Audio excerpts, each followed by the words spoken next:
আজকে আমাদের সঙ্গে যুক্ত রয়েছেন আলোচনায় দিল্লি প্রেস ক্লাবের সাবেক সভাপতি, ভারতের সিনিয়র জার্নালিস্ট এবং যিনি বিশেষ করে বাংলাদেশ সহ দক্ষিণ এশিয়ার ভূ রাজনৈতিক প্রেক্ষাপটে নানান ধরনের তার গবেষণামূলক লেখালেখি চালিয়ে আসছেন, এই সিনিয়র সাংবাদিক গৌতম লাহিড়ী। গৌতম লাহিড়ী, আপনাকে স্বাগত জানাচ্ছি আমাদের অনুষ্ঠানে।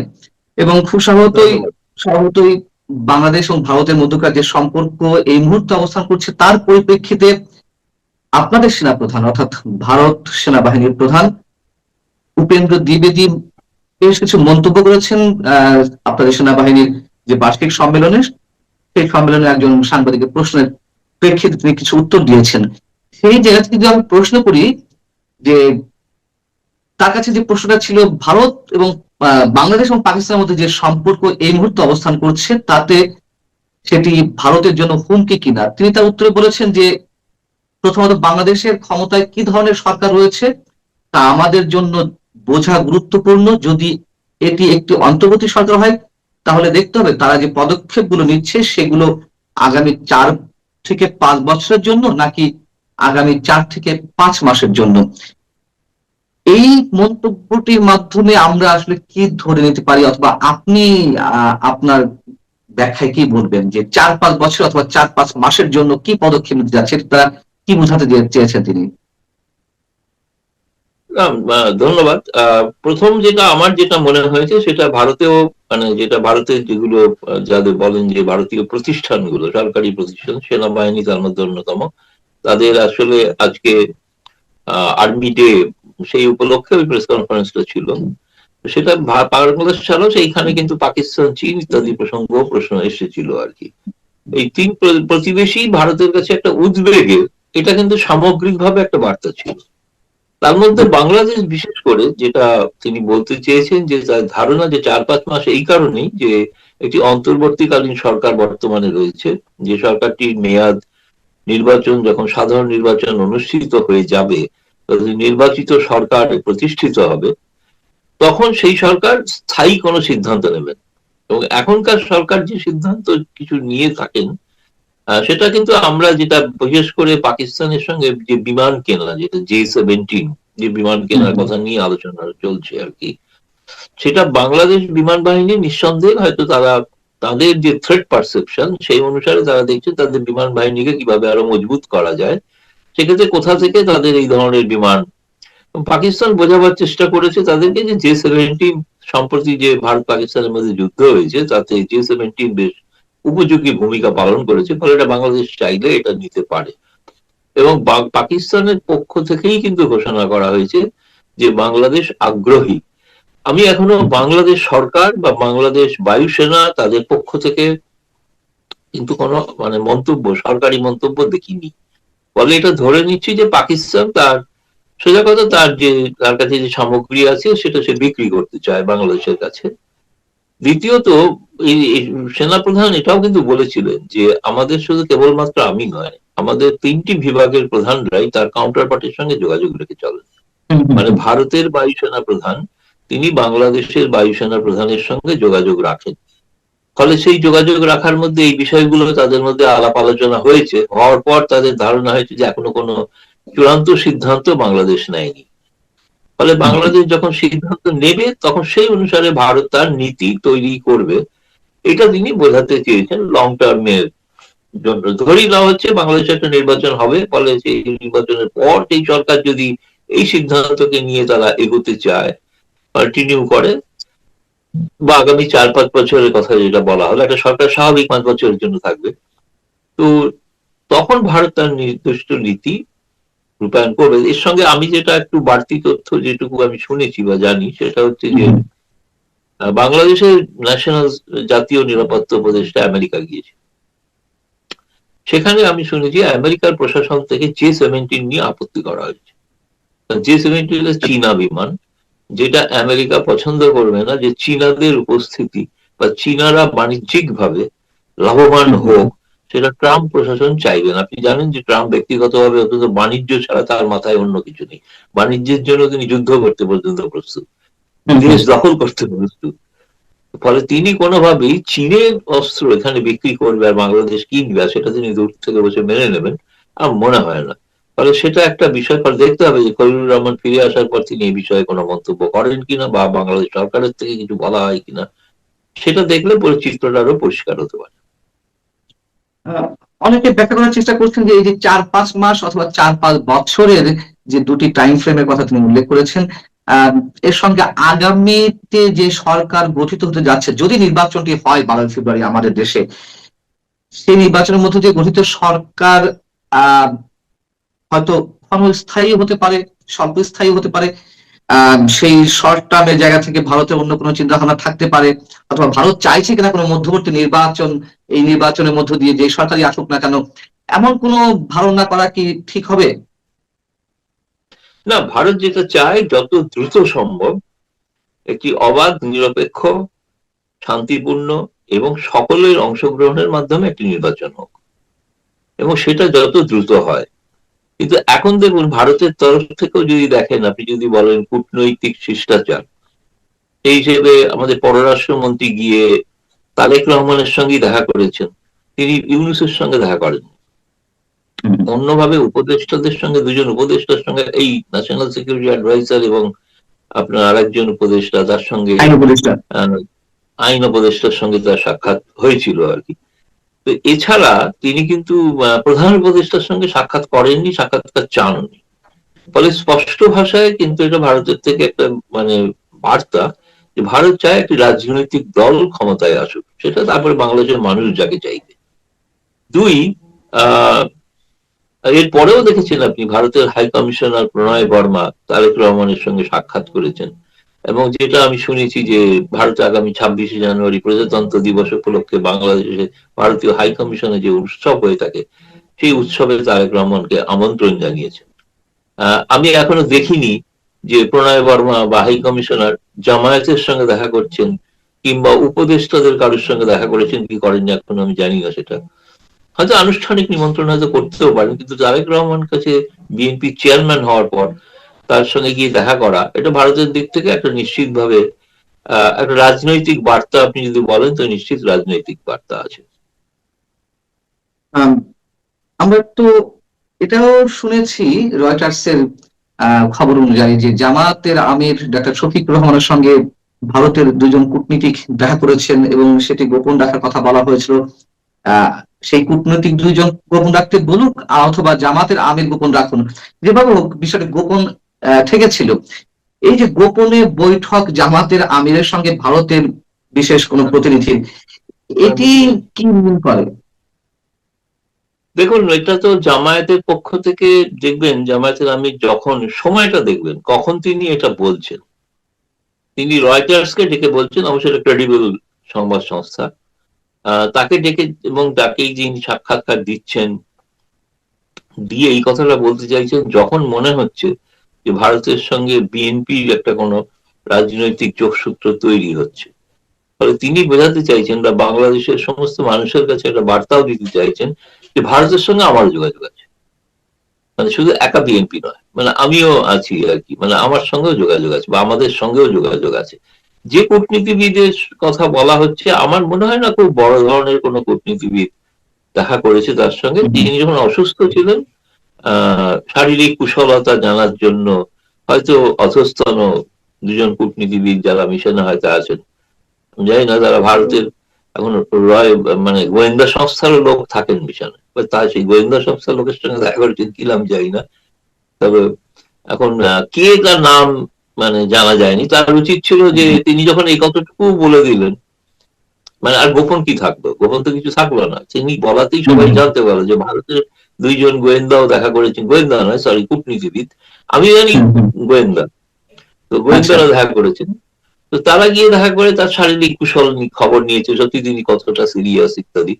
এখন আমার মনে হয় তার আরো স্পষ্ট করে তারই বলে দেওয়া উচিত, কারণ ভারতের থেকে তো কোনো ঘোষণা করা হচ্ছে না, ভারত থেকে সরকারি ভাবে কেউ স্বীকার করছেন না যে কেউ কূটনীতিবিদকে দেখা করতে বলা হয়েছিল বা দেখা হয়েছিল। এখন ওখানে যারা অনেকে পোস্টেড আছেন তারা নানা কারণে একটা রিচ আউট করেন, বিভিন্ন সমাজের বিভিন্ন মানুষের সঙ্গে দেখা করেন, যেটা তাদের কাজ আর কি, যেটা তাদের দায়িত্ব, সরকারি দায়িত্ব সেটা। আর সরকারকে না জানিয়ে তারা কিছু করবেন না। ফলে বেশ বেশ আর অন্য সরকারকে না জানিয়ে কিছু করলে তো তাদের পক্ষে ওখানে সরকারি চাকরি করাই মুশকিল। আমার মনে হয় তিনি ওই সময়টাতে একটা বার্তা দিতে চেয়েছিলেন যে, এবং এটাই ঘটনা যে জামায়াত চাইছে ভারতের সঙ্গে একটা সুসম্পর্ক তৈরি করতে, এবং তারা বলতে চাইছেন যে এই জামায়াত আগের জামায়াত নয়, এই জামায়াত এখন দাড়ি বাধ্যতামূলক নয়, এই জামাতের পোশাক আশাকে নিয়ে সেই ধরনের আর কোনো বাধ্যবাধকতা থাকবে না, যদি দুর্ভাগ্যজনক ভাবে তাদের নমিনেশনের মনোনয়নের তালিকায় কোনো নারী প্রার্থী নেই। এটা তো ঘটনা। ফলে তাদের যে একটা নারী, এবং যে কারণে এনসিপি থেকে যারা নারী আন্দোলনকারীরা ছিলেন তারা একে একে পদত্যাগ করলেন, এবং তারা কেউ আর এনসিপি তে থাকলেন না, এই কারণেই যে জামায়াতের সঙ্গে রিলেশনটা মেনে নিচ্ছে না আর কি।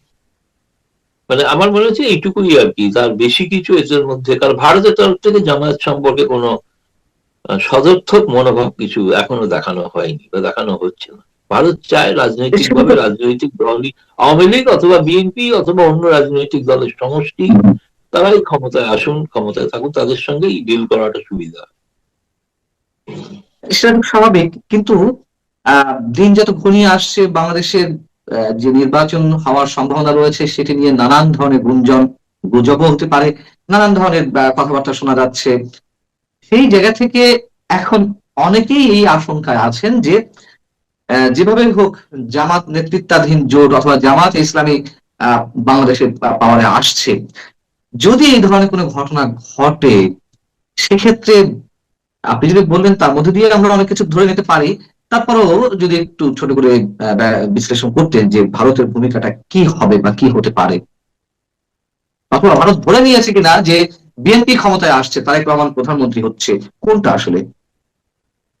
না, এখন স্বাভাবিকভাবেই যেটা ওখানে একটা ধারণা যে বিএনপি বৃহত্তম রাজনৈতিক দল, তারা মানে আওয়ামী লীগের পরে, ফলে তাদেরই ক্ষমতায় আসার একটা সম্ভাবনা আছে। এটা তো কোনো, জয়শঙ্কর ফিরে যাওয়ার পর একটা কথা বলেছিলেন যে বাংলাদেশের ব্যাপারটাকে আমি বুঝছি আমার কমন সেন্স দিয়ে, মানে কূটনীতির ভাষা নয়, তিনি বলছেন কমন সেন্স। তো কমন সেন্সে মনে হয়েছে হয়তো যে বিএনপি ক্ষমতায় আসার সম্ভাবনা বেশি আর কি।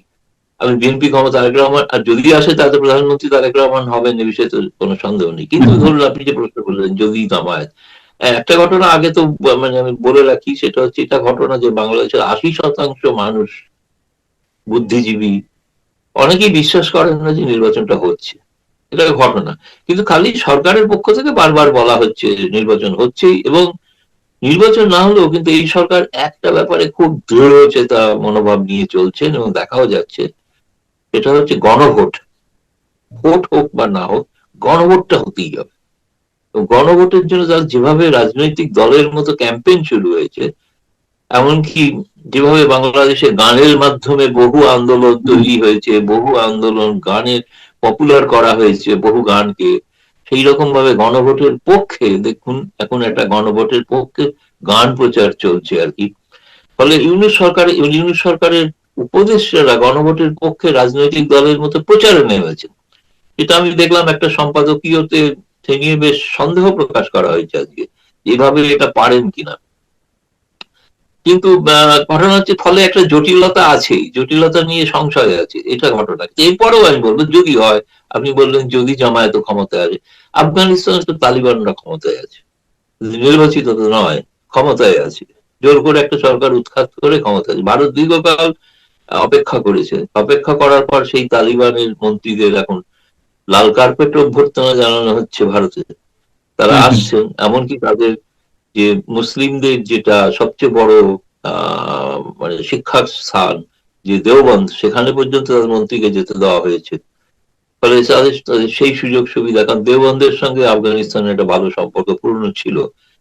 এমনকি আফগানিস্তানের তারপরের অন্য মন্ত্রীরা, বাণিজ্য যারা রয়েছেন মন্ত্রী হিসেবে কাজ করছেন, এই প্রথম এতদিন বাদে ভারতের আফগানিস্তান মিশনে একজন কূটনীতিবিদ অ্যাপয়েন্টেড হয়েছে, মানে চার্জ দ্য মিশন অ্যাফেয়ার্স টাইপের, ঠিক ফুল ফ্লেজেড অ্যাম্বাসেডর নয়, তার নিচে যেটা আর কি। এই মধ্যে পাকিস্তানের দূতাবাসেও একজন চার্জ দ্য অ্যাফেয়ার্স আছে, আফগানিস্তানেও একজন চার্জ দ্য অ্যাফেয়ার্স আছেন। আপনি যেটা বললেন, আমি এটাও আমাদের কাছে এরকম একটা আছে আর কি, সংবাদ নেই তা না, যেভাবে সমস্ত ইউনিভার্সিটিতে জামায়াতের ছাত্র সংগঠন জয়লাভ করেছে, যারা আন্দোলন করলেন তারা কেউ জয়লাভ করলেন না, করলেন শিবির। এবং ফলে একটা স্বাভাবিকভাবে শিবিরের প্রভাব প্রশাসনে অনেক বেড়েছে, এটাও আমরা শুনেছি।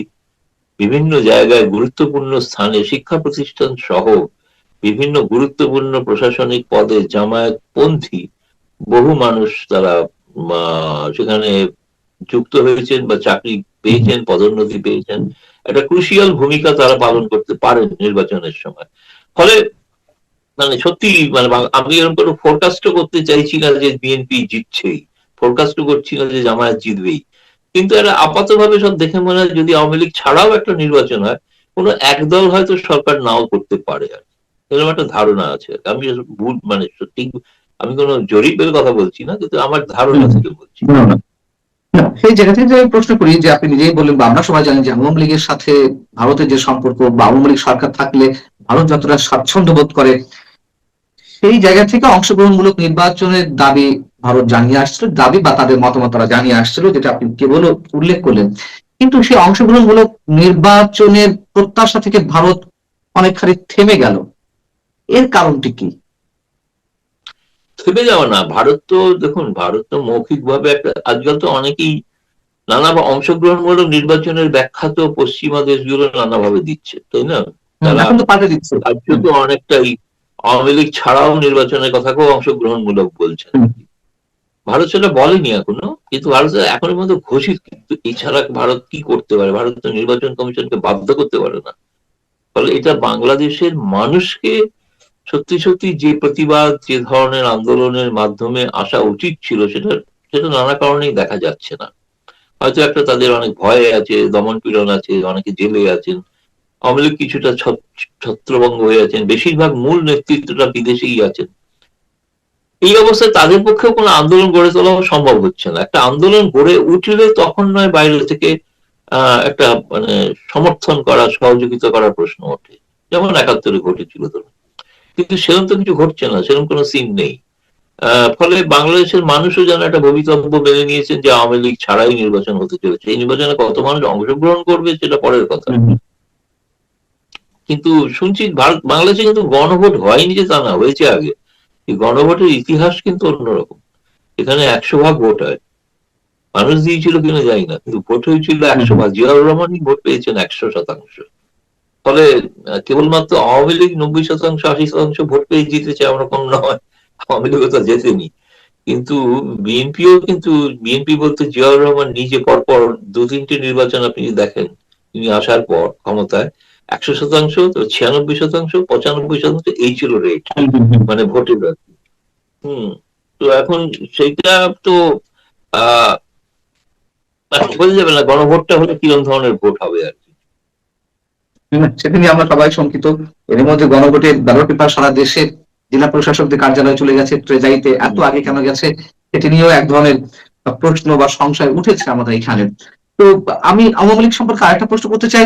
আহ আওয়ামী লীগ নিয়ে আপাতত মাথা ব্যথা কি বিজেপি সরকারের, মানে আপনাদের সেন্ট্রাল গভর্নমেন্টের কমে গেছে? আপাতত তারা আওয়ামী লীগ ভাবছে না? মাথায় তো মাথায় আছে, যখন মাথা ব্যথাও থাকবে।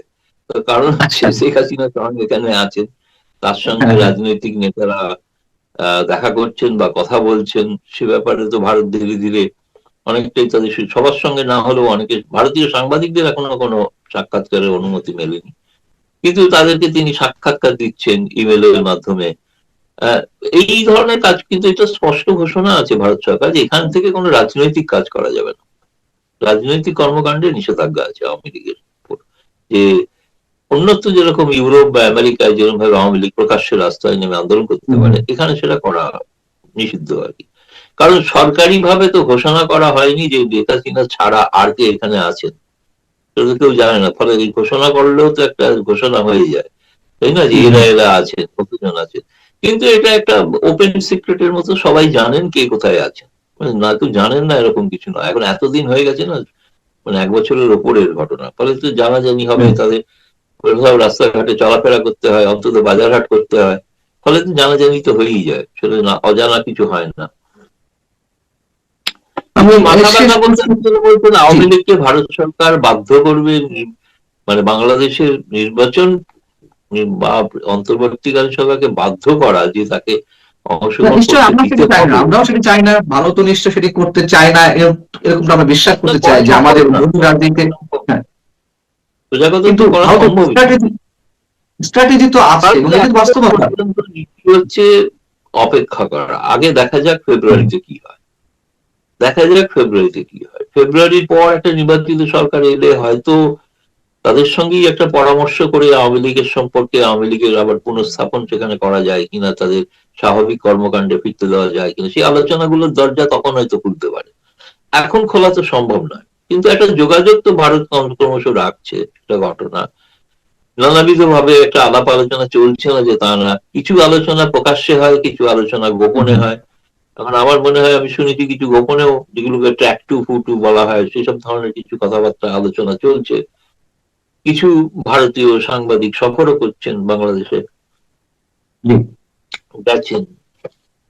মানে আরেকটু যদি ক্লারিফাই করতেন যে হ্যাঁ, এটা তো স্বাভাবিক, কূটনৈতিক পর্যায়ে কিছু আলোচনা ওপেনে হয়, কিছু গোপনে হয়, সেই গোপনের আলোচনাগুলো কি?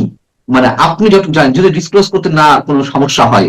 না, না, আমার কাছে মনে হয় ভারত যেটা চাইবে, এটা যেটা প্রকাশ্যে না বললেও গোপনে যেটা বোঝাবার চেষ্টা করবে, সেটা হচ্ছে যেটা ভারত মানে মনে করে, বা আমাদের সঙ্গে যখন কথা হয় অফ দ্য রেকর্ড, তখন আমরা বুঝি যে তারা যেটা বলেন যে নির্বাচনটা যদি সকলের অংশগ্রহণে না হয়, তাহলে সেই নির্বাচনে কিন্তু বাংলাদেশের সমস্ত মানুষ অংশগ্রহণ করবেন না, যেটা দেখা গেছে অতীতে, যে বিএনপি বয়কট করার পর ভোটের শতাংশ হার অনেক কমে গিয়েছিল। ফলে এখানে আওয়ামী লীগের মতো একটা বৃহত্তম দল, যাদের জন্য বাংলাদেশের সৃষ্টি, তারা যদি নির্বাচনের বাইরে থাকেন, তাহলে মানুষ কতটা ভোট দেবে, সেই যদি মানুষ ভোট না দেন, তাহলে সমাজের মধ্যে একটা অশান্তির বীজ রোপিত হয়ে থাকলোই, এবং সেটা ধীরে ধীরে মহিরু বৃক্ষ আকার ধারণ করতে পারে বা বিস্ফোরণ করতে পারে। ফলে বাংলাদেশ শান্ত বা অশান্ত, নির্বাচনটা একমাত্র সমাধান নয় তখন প্রমাণিত হবে। ফলে এটা ভারতের পক্ষ থেকে এটাই বোঝানোর চেষ্টা হচ্ছে, যেমন করেই হোক অন্তত আওয়ামী লীগকে, যেমন অতীতেও আপনি যদি বলেন, আমি নিজেও জানি অতীতেও বিএনপি ব্যাপারে, যে বিএনপি যাতে স্থান পায় রাজনৈতিক ভাবে, তার জন্য ভারত উদ্যোগ নিয়েছিল, কথাবার্তাও চলেছিল। অনেক একটা নির্বাচনে তো বিএনপি অংশগ্রহণও করেছিল 2018। তবে দুর্ভাগ্যজনক ভাবে সেই নির্বাচনটা সকলের গ্রহণযোগ্য হয়নি, এটা ঘটনা। সেটাতে আমার মনে হয় সেটা সব থেকে বড় ভুল হয়েছিল আওয়ামী লীগের, আমি যদি মনে করি। এই 18টাই কিন্তু ছিল বাংলাদেশের টার্নিং পয়েন্ট, 14 নয়, 18টা আমরা সেটা টার্নিং বিচার করি। পয়েন্ট। হ্যাঁ, এবং 18টা টার্নিং পয়েন্টটা এমন বলা যায় যে সব রকম ভাবে টার্নিং পয়েন্ট। মানে সেই প্রথম আমেরিকা সিদ্ধান্ত নিল যে জামায়াতে ইসলামী দলকে সহযোগিতা করবে তারা। সেই প্রথম ঢাকার মার্কিন দূতাবাসে 46 জন শিবিরপন্থী লোককে চাকরি দেওয়া হলো। এখনো তার মধ্যে একজন আছেন যিনি সমস্ত জামায়াতের সঙ্গে সম্পর্কটা মেনটেন করেন, আমি নাম বলছি না, আমি নাম জানি। দ্বিতীয়ত, বাকি যারা ছিল তাদেরকে আবার আমেরিকা সরিয়েও দিয়েছে, অনেকে সরিয়ে তাদের বিভিন্ন এনজিও তে তাদের পোস্ট করেছে। আমি তাদের নাম ধাম ঠিকানা এনজিও সব জানি, ইনফ্যাক্ট আমি একটা লিখছি, বই লিখছি, তাতে প্রকাশ হতে পারে। ফলে ওই 18 থেকে কিন্তু সিদ্ধান্ত হয় যে জামায়াত ইসলামীকে রাজনৈতিক প্রক্রিয়ায় নিয়ে আসতে হবে, যেটা আমেরিকা তার নীতি পরিবর্তন করে 18-তে। সেই কারণে আজকে সেটা ঘুরে ফিরে, আর আপনি যদি দেখেন 18 তারপরে যে ছাত্র আন্দোলনটা হয়েছিল কোটার বিরুদ্ধে, যে আন্দোলনটা, আর অতীতেও যে আন্দোলন হয়েছিল, যেমন ধরুন যে শিক্ষায় জিএসটি বসানো নিয়ে, সেটা ধীরে ধীরে সেই সময় কিছু মন্ত্রীর মানে অর্বাচীন মন্তব্যের কারণে আন্দোলনটা ফ্লেয়ার আপ করে যায়। তারপরে একটা সড়ক দুর্ঘটনাকে কেন্দ্র করে যে আন্দোলন হয়েছিল, সাথে সমস্ত মানুষ যে যোগ দেয়, আসলে মানুষের মনের মধ্যে যে একটা ক্ষোভ বিক্ষোভ ইত্যাদি আছে, সেগুলো ওইগুলোকে কেন্দ্র করে তৈরি হচ্ছিল, যেগুলোকে আওয়ামী লীগ নেতৃত্ব উপেক্ষাও করছিলেন। 18 যে মুভমেন্টটা, তার একদম কপি বুক স্টাইলের মুভমেন্ট হলো 2024।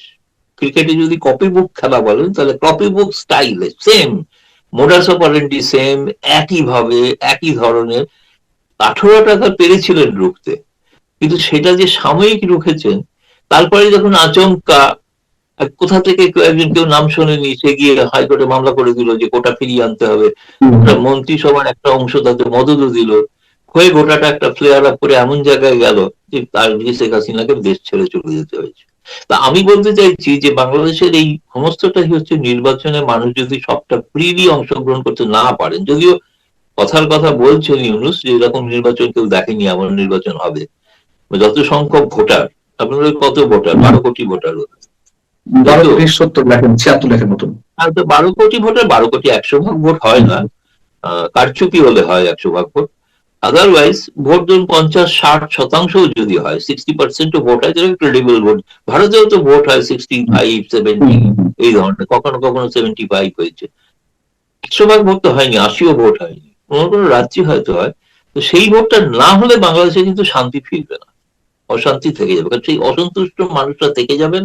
আর অসন্তুষ্ট মানুষরা যেরকম 24-এর মতো কাণ্ড ঘটেছে, আর একটা 24 ঘটার অপেক্ষায় থাকবে বাংলাদেশ, যেটা ভারতের নিরাপত্তার পক্ষে খুবই ঝুঁকিপূর্ণ।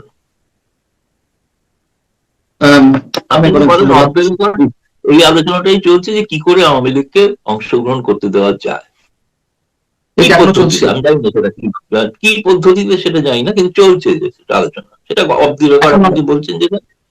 হ্যাঁ হ্যাঁ হ্যাঁ, চলছে প্রতিনিয়ত। আমাদের বেশ কিছু অন্য স্তরের লোকেরা, আপনি যাদের সকলে স্বাভাবিকভাবে যাদেরকে চেনেন, তারা হচ্ছে এজেন্সি, ডিপ স্টেট, তাদের মধ্যে আলোচনা চলছে। বাংলাদেশের ডিপ স্টেট, ভারতের ডিপ স্টেট।